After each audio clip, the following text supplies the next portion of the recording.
Welcome to the Agile People Fika cast. We talk about how to navigate with agility in our organizations.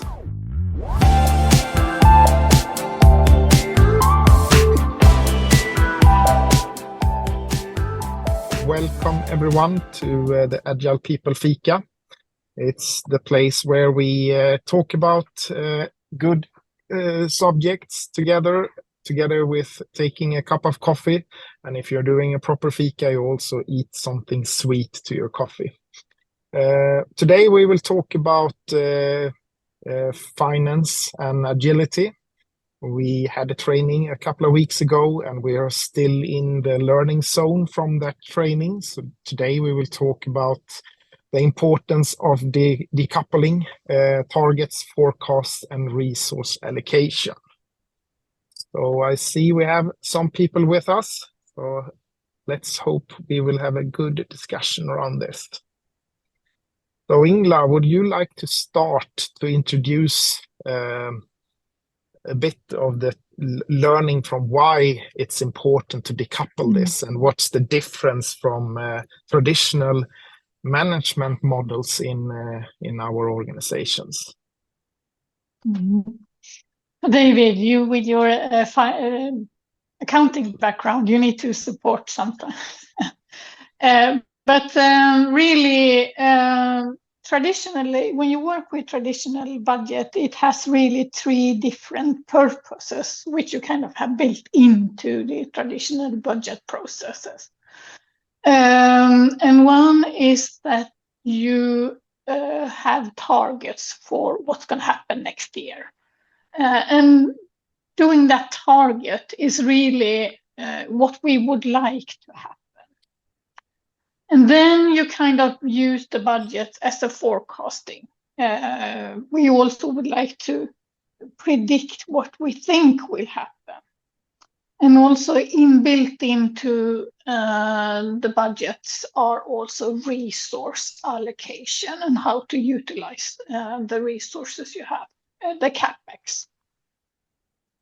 Though this doesn't really work out well together in many companies, because when you do the target setting, it's really what you would like to happen, and it should be aligned to the strategy.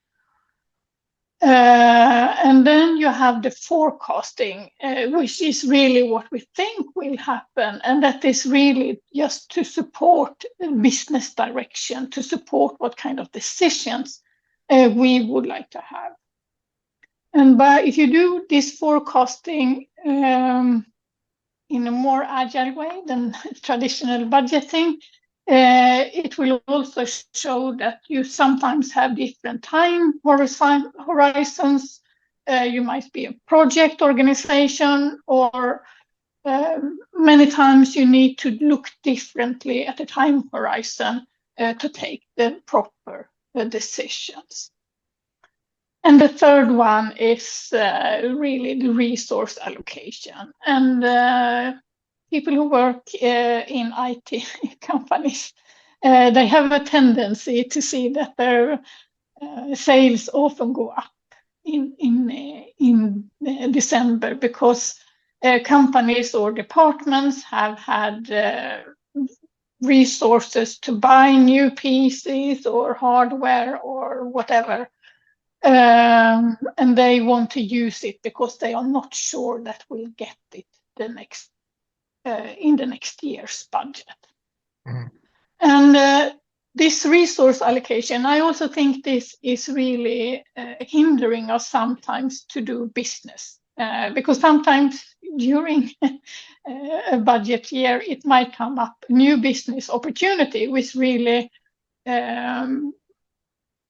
which craves investments, and then you cannot always do the investments because you don't have this in your budget, and then it can be a missed business opportunity.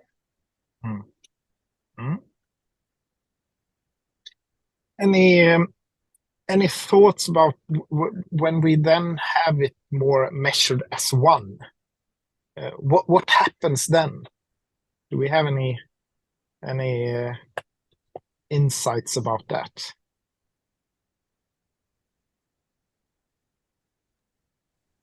That must have I mean, I been a guess good question. budgeting is always tricky anyway. And as Ingela just said there, you're trying to guess the future, really. You're trying to prepare for the future, and you're trying to ensure that what you know just now is sustained, because you don't want to lose that budget capability over any year. You want to ensure that, that you kind of keep spending that money somehow, just to make sure that it gets reimbursed year on year on year. And I think we've talked about this before. You're not really preparing for the future in that respect. And and my wife has just been through the budget cycle with her work. She's an accountant, and so you're never, in terms of that goal setting there, you're never really given a holistic view of what those goals are and what you need to budget for. You just know that you need to budget something. And so I guess the past is a reasonable indicator of that, but it's not the full story. I think, you need to take other things into consideration as well. And that's never really done well. And so the flip side of that is that once you've got that in motion and it's generally locked down for the coming year, then forecasting then becomes a much more, I guess, accurate prediction, because you're not having to predict for the whole year. You're only predicting short cycles. And depending on what your goals are and depending on what projects that you're involved in, and that you need to resource and find funding for, then it gives you a kind of accurate view of that, just month on month or period on period, and to be able to do that. So your budget then starts to become fairly irrelevant in a way, because it's not really aligned to your goals, but your forecasting is. And then, as you mentioned there, Ingela, near the year end, they try and align the two and say, oh, actually, we need more money, or we need to at least sustain what we've got for next year, because we don't know what next year's going to bring. I was like, well, you didn't know what this year was going to bring either. So, it's all a bit of a, and I'm sure we've all seen this. You don't need to be an accountant or involved in finance to be able to do this. We all see it. It's. It's very visible in every systems that we are working in, I think. But it also have another effect. It's that your people are very cautious in the beginning of the year because they don't want to spend the budget too much. So if there's a potential investment in the beginning, people might not jump on it as quickly because it's, I don't know, maybe there are something nicer coming later on, and maybe we are over the budget. And there's also this called when how people are rewarded. So managers and others are rewarded for because they are fulfilling their budget, which is also stopping them from taking risks or other things. So there are some challenges there also. So if you separate them, as I think the topic is today, right? If you separate the three from each other, they can instead support each other. So okay, we have this forecast, and we follow that on a whatever. Maybe we follow that on a quarterly basis or something.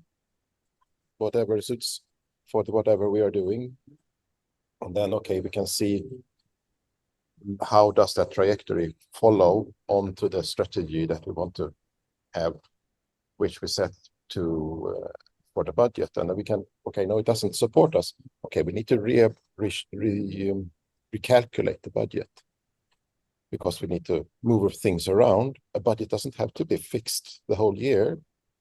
Maybe there are some parts in the budget that is fixed, such as salaries or rentals and other things that, we know those things. They can have a cadence of 12 months, but other things maybe should have a shorter horizon. Okay, so these 3 months, we have this budget for these things, but now we have a new forecast and that gave us some other information. So we move those money around a little bit so that it fits more and is better equipped to us reaching our target. I wouldn't confuse, not confuse, sorry, that's the wrong expression. I wouldn't use the the phrases budget and forecasting interchangeably. They are two very distinct things. But I take your point, Martin. It's about fluidity, and there's a purpose of having a budget. And I'm going to allow Sophia, who's poised here, to explain that. No, I'm not going to. Sorry, Sophia, I didn't mean to put you on No, there. You can.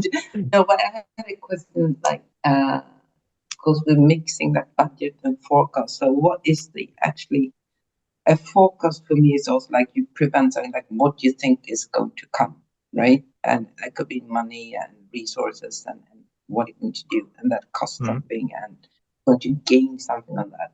And for me, I think this isn't that kind of budget.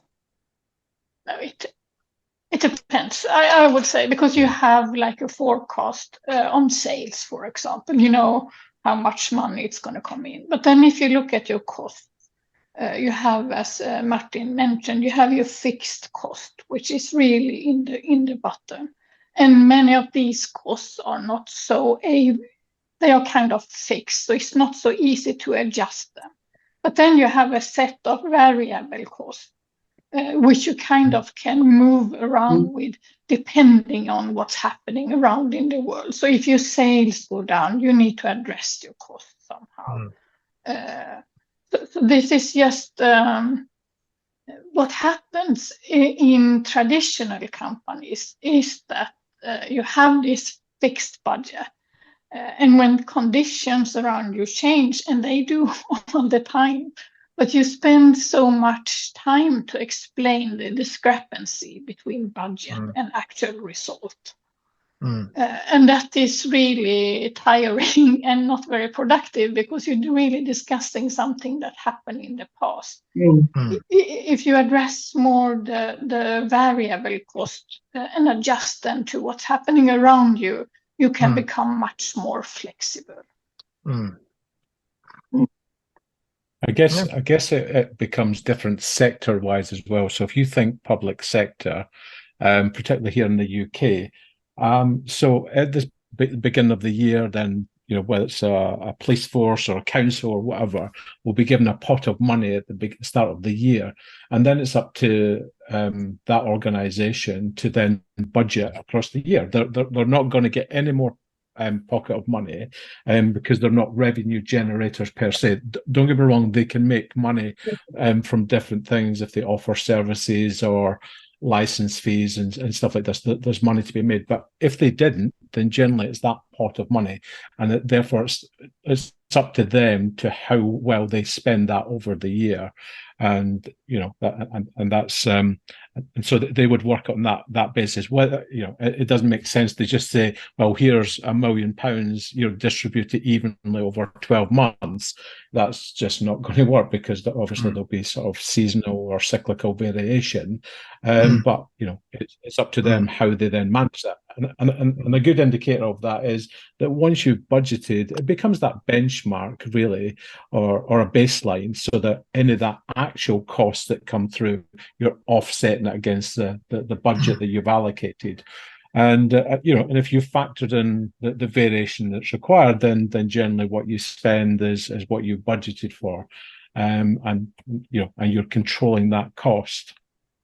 I think when you move into maybe private sector or financial services, then you know, they've also got the revenue factor to come into it as well, because that's the nature of their business. They don't get the pot of money at the start of the year. They generate revenue across the year, and then so budget accordingly. Very similar, and to take Martin's point, is that why should we do it over a 12-month period? I mean, we're no better informed at this point to say what that budget then looks like, because we don't know which projects are going to spring up. We don't know exactly the goals and direction of the organisation for this next period. We know that we're continuing. We know that some projects will come up. We know that we'll plan for some projects. We know that some will just, you know, be sprung up on us. So, you know, it's about being more fluid and more agile in that respect, and how we react to that. Yeah.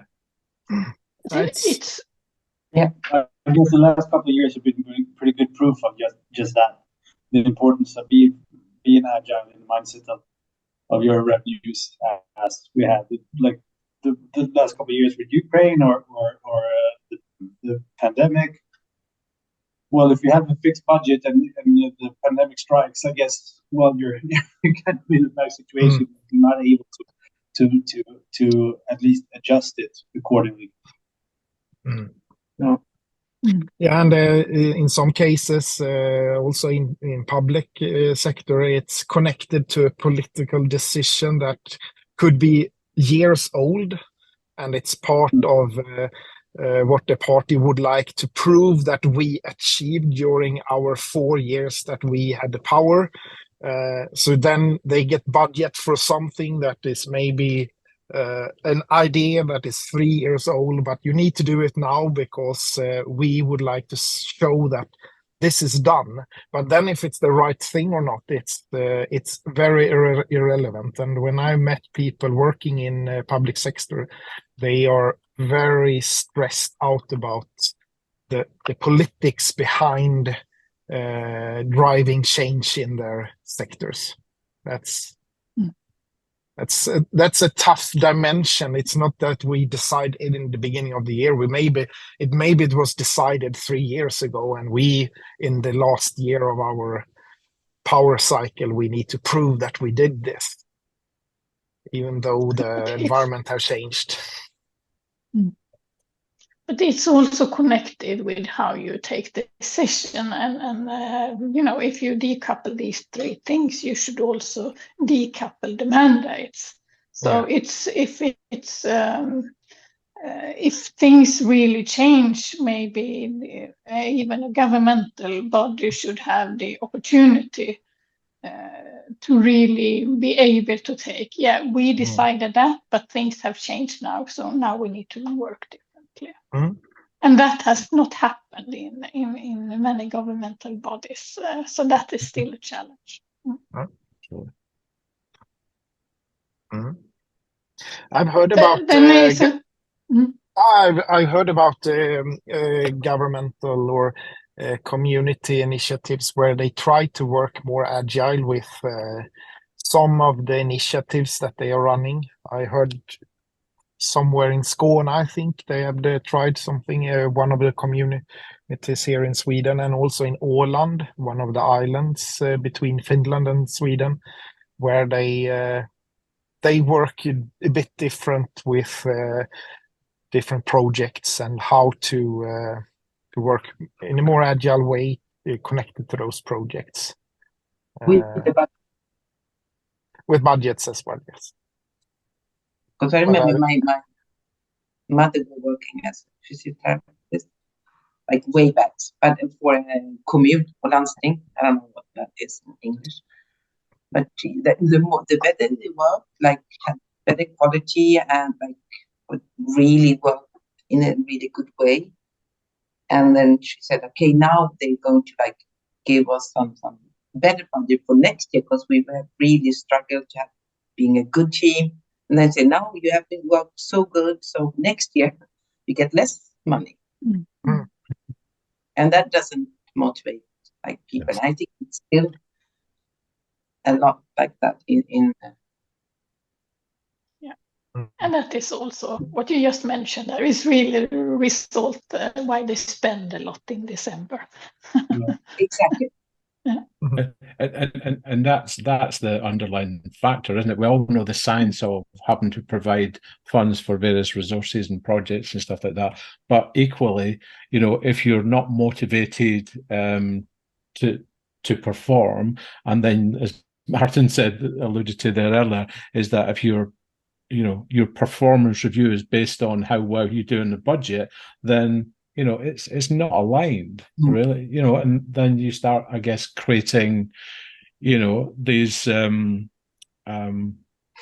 bad practices or unethical practices, and people are just not. It's not there for control or mapping performance or protecting the organization at all. And we've seen here in the UK a couple of our local authorities gone bankrupt, Yeah.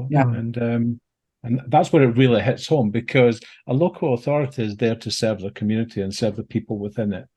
It's if a bank or a private sector company has a bad year and goes beyond budget, they're not necessarily at threat of going bankrupt.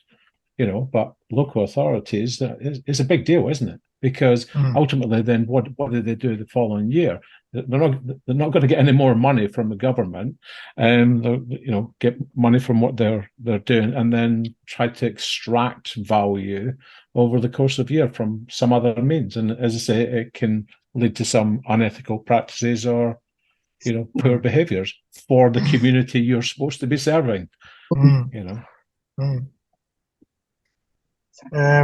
We have some minutes left. Maybe we should turn this around. Do we have any good examples of where companies have decoupled these from each other, or maybe start to rethink a bit around budgets? Maybe they are not moving directly into beyond budgeting, but they are maybe experimenting in that direction. And do we have someone that have seen this and would like to share?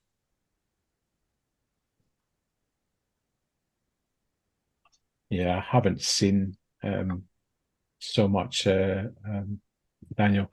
And what I have seen is that during the process is that they're doing that faster horse routine where they create the tool that allows them to do the calculation better, but then that's just extracting as opposed to creating value from that, isn't it? And I think what we've talked about previously is that so how does HR and finance join forces to help in that process? I know that's not beyond budgeting's reason for being, but is it an opportunity to start creating that resource allocations, projects, goals, really getting that holistic approach for moving forward, because obviously finance can't do it on their own, and budgeting and forecasting is not just purely about finance. Finance are the gatekeeper, if you like, in terms of, okay, so for each cost center or directive control, they're basically feeding their numbers to finance, who's basically collate and sense make them to put into the system. And so it's not a finance specific role, it's a business specific role. It's just because we're dealing with numbers, it falls into finance's domain, but it should readily be a company wide. I haven't first-hand experience, but Knut, the teacher, he talked about in Norway, public sector initiative where they work with hospitals. No, is it included in NAV? Also security? No, it's not. No. It's like Försäkringskassan in Sweden. It's the social security. Social security, okay. Yeah.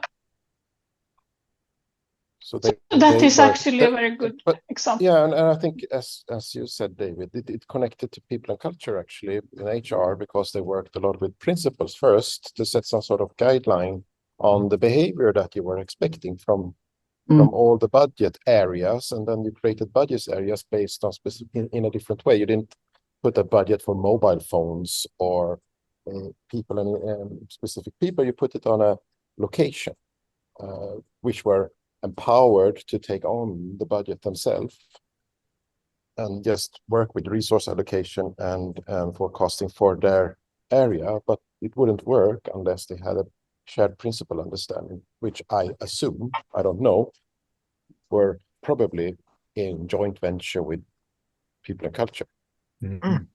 I hope so, at least. I'm not sure. I don't know. Should have been. But if you are interested to learn, we have an upcoming. I don't have the date yet, but Bjarte Boksnes, who is he will join us a webinar with Agile People. So follow us on LinkedIn, and we will post it there as soon as possible. He is great to listen to, and he is one of the guys who made beyond budgeting concept known around the globe. Okay, so with that said, I think it's time to end the Fika. So we have an upcoming webinar around this subject where we will learn more from experts. In the Fika, we are more elaborating on the knowledge we just have gained. But I learned more things today, and I also got reminded of a couple of things that we had in the training. So thank you very much for a good talk and for joining us today. And see you next week. Thank you. Thank you. Bye-bye. Bye. Thank you. Bye-bye. Bye.